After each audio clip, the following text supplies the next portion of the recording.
Today we have a 2024 Jeep Wrangler 392. In this video, I'll talk about what the 392 is, how I feel about the interior space, and what it's like to drive it.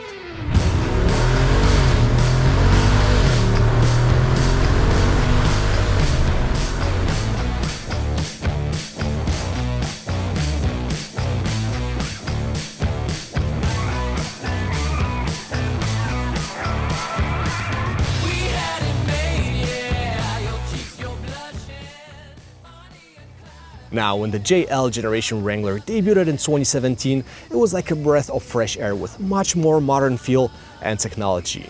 Now for 2024 model year, it received even more updates, mainly to reduce NVH and improve safety. We could spend hours talking about all the trims and possible configurations, so I'm going to focus on today's hero, the Rubicon 392 Final Edition. Available only as a 4-door, the highlight of the 392 is a 6.4-liter HEMI V8 rated at 470 horsepower and 470 pound-feet of torque, which is the most powerful engine to be ever put in a Wrangler from the factory. But obviously, that's not all we get. Additional equipment gives you half-an-inch suspension lift, giving you a total of 11.6 inches of ground clearance, 35-inch tires, winch that can pull up to 8,000 pounds, and a heavy-duty rock sliders. The JL Wrangler is obviously a body-on-frame construction with live axles and a 5-link suspension front and back that, in case of the 392 model, was modified, and the Rubicon trims give you ability to disconnect the front sway bar for additional wheel travel when off-roading. Now, before we talk how it all works together and what it's like to drive the Wrangler on the road, let's take a look inside and talk about the interior space.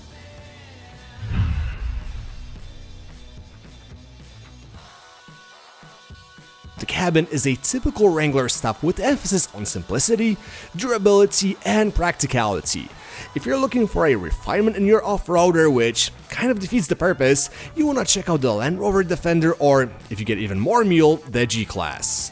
What we get here isn't horrendous though, and everything was well put together, giving you a feeling of solidity. The Europeans just do it better with the material choice. As of storage, you get a decent amount of space under the center armrest, the glove box ain't that bad either, and one thing you will not complain about in the Wrangler is space.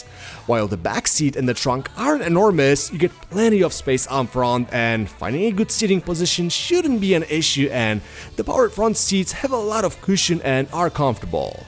The facelifted model received the new Uconnect system with off-roading apps that you will appreciate when exploring various trails in your V8 Wrangler, such as Whole Foods parking lot. Wireless Apple CarPlay and Android Auto are obviously standard, and the gauge cluster, while retaining analog dials, has a screen that provides all the information you need, including map and vehicle data. Physical HVAC controls and other buttons for all major functions are always welcome, and overall, using the Wrangler is very easy. So, that was the interior of the Wrangler 392. Let's get it on the road now and see how it drives.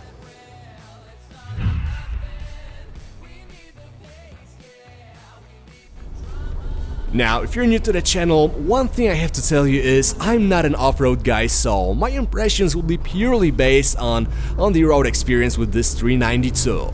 First, let's talk about the best thing here, the engine. I mean, just listen to it.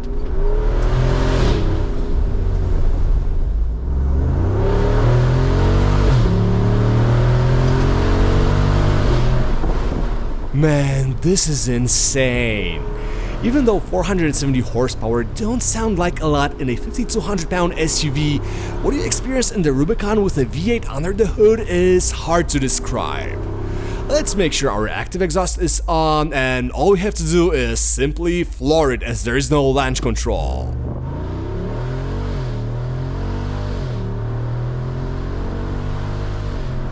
You get catapulted from 0 to 60 in a little over 4 seconds. The symphony of 8 cylinders is truly addictive, and pushing the pedal to the metal every single time made me giggle like a little boy. You can feel the whole thing lifting up, and if you're an anxious person, I wouldn't recommend driving it. The transmission, while not being super responsive in manual mode, shifts gears quickly. Now, yes, the 392 has too much power for its chassis, and you really have to be careful. Open diffs let you slide a bit, and it's a super fun feeling. Generally speaking, driving the Wrangler is an experience. You simply feel connected to it. Not in the same way that you do in sports cars, but if you love things that have 4 wheels and a steering wheel, you will appreciate it and not complain about some trade-offs that this construction gives you. Part of it is ability to drop the top, take the body elements off to feel that freedom, and another part is feeling the surface that you're traveling on. Now, speaking of traveling in the Wrangler, the Rubicon is the first JL that I'm driving and it is the first decently riding Wrangler. Obviously, there is a lot of wind noise and overall NVH despite the upgrades, but it feels pretty refined for what it is, and if it had to be my only vehicle, I wouldn't hate my life. So, that was the Jeep Wrangler Rubicon 392. With everything we covered, let's jump to the final thoughts.